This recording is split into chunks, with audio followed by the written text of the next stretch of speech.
नमस्कार दोस्तों, स्वागत है आप सभी का एक बार फिर से हमारी आज की इस वीडियो में। दोस्तों, रोशनी के 5 दिनों का त्योहार दीपावली धनतेरस से शुरू हो जाता है। 5 दिनों का ये शुभ त्योहार आरोग्यता के साथ साथ धन, संपदा, समृद्धि और कल्याण में वृद्धि करने वाला माना जाता है। धनतेरस का त्योहार भगवान धन्वंतरी के जन्म के उपलक्ष्य में मनाया जाता है। धनतेरस के दिन भगवान धन्वंतरी के साथ माँ लक्ष्मी और कुबेर देव की पूजा की जाती है। इस दिन बर्तन खरीदने की परंपरा है और धनतेरस पर कुछ न कुछ खरीदने का प्रावधान है, चाहे आप धनिया ही क्यों ना खरीदें। लेकिन धनतेरस के दिन जो भी खरीदा जाए उसमें दोस्तों 13 गुना बढ़ोतरी होती है। इसीलिए लोग धनतेरस के दिन वाहन खरीदते हैं, बहुत सारे लोग गहने खरीदते हैं, सोना चांदी इत्यादि खरीदते हैं।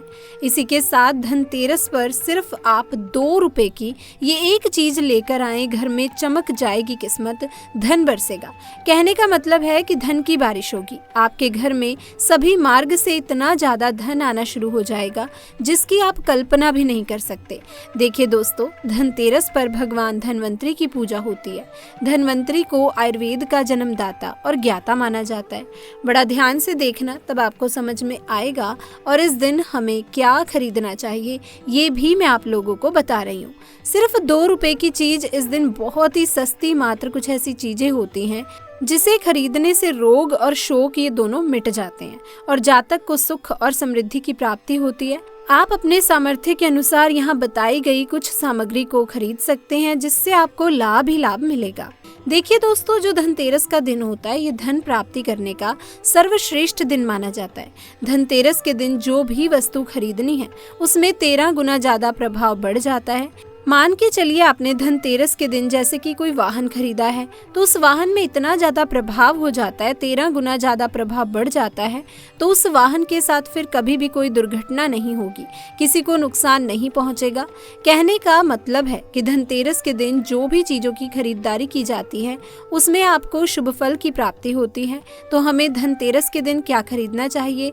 तो आप अपने सामर्थ्य के अनुसार धनतेरस के दिन आपके पास जितने पैसे हों, आपके पास जो सामर्थ्य हो, उसके अनुसार कुछ चीजों की खरीदारी कर सकते हैं, जो कि इस वीडियो में मैं आप लोगों को बताऊंगी। और अगर मेरी वीडियो में बताई गई 5 में से कोई भी आप एक चीज खरीद लेते हैं तो दोस्तों यकीन मानिए माता लक्ष्मी आपके घर में आ जाएंगी, आपके जीवन में चल रही हर प्रकार की मुसीबत को दूर कर देंगी। तो आइए दोस्तों, इस वीडियो में जानते हैं कि वास्तव में हमें धनतेरस के दिन क्या खरीदारी करनी चाहिए। मैं 5 चीज बता रही हूँ, आपके घरों के आसपास में ये चीज मिल जाएगी तो खरीद लेना, आप अपने सामर्थ्य अनुसार खरीद सकते हैं। साथ ही दोस्तों, अगर अभी तक आपने कमेंट बॉक्स में जय माता लक्ष्मी नहीं लिखा है तो जल्दी से जाके कमेंट सेक्शन में लिख दें जय माता लक्ष्मी। तो दोस्तों, सबसे पहले कमल के बीज, ध्यान से सुनिएगा। कमल के फूल को जो है निकालने के बाद इसे कमल का बीज निकलता है जिसे हम कमल गट्टा बोलते हैं।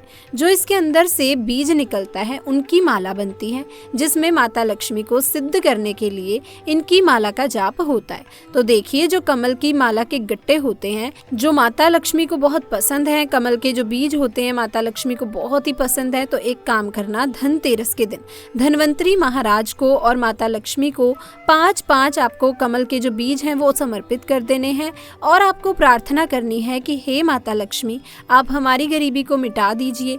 धन्वंतरी महाराज से प्रार्थना करनी है कि महाराज हमारा घर हमेशा निरोग रहे, निरोग काया की प्राप्ति हो, मैं आपसे आशीर्वाद की कामना करता हूँ या करती हूँ। इस प्रकार से प्रार्थना करते हुए कमल के बीज इस दिन खरीद कर लाइए, माता लक्ष्मी तथा धन्वंतरी महाराज को समर्पित कर सकते हैं।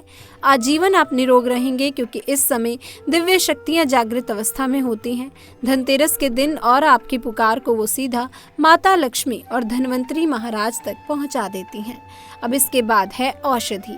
देखिए, इस दिन औषधि क्यों खरीदनी चाहिए? क्योंकि ये हमें निरोगी काया प्रदान करती है, हमें निरोग रखने का काम करती है। तो ऐसा माना जाता है कि इस दिन धनतेरस के दिन, क्योंकि इस दिन धन्वंतरी महाराज जो हैं समुद्र मंथन से उत्पन्न हुए थे और अमृत का कलश लेकर के उत्पन्न हुए थे। धन्वंतरी महाराज जी को, धन्वंतरी देवता को जो है दोस्तों, उन्हें वैद्य कहा गया है। दुनिया के सर्वप्रथम सबसे बड़ा जो वैज्ञानिक धन्वंतरी महाराज हैं, ये देवताओं के वैद्य हैं और ये हमारे लिए भी पूजनीय हैं। हम सब उनकी पूजा करते हैं, उनकी पूजा के कारण ही हमें वैदिक ज्ञान की प्राप्ति होती है। तो इस दिन जो है कलाबज, गोदबज या फिर जो शंकर जटम या सर्वे अवधि नाम की एक औषधि होती है, आप ये घर में खरीद करके ला सकते हैं। ये घर में खरीद करके आप अपने घर में लाते हैं और इसे स्थापित करते हैं या फिर धन्वंतरी महाराज को समर्पित करते हैं।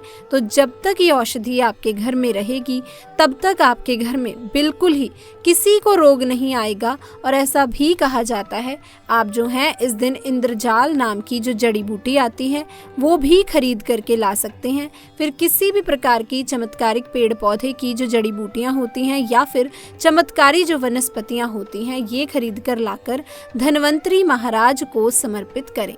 ऐसा कहा जाता है कि इस दिन समर्पित करने के बाद ये जो औषधि होती है, जड़ी बूटी होती है, जागृत अवस्था में हो जाती है।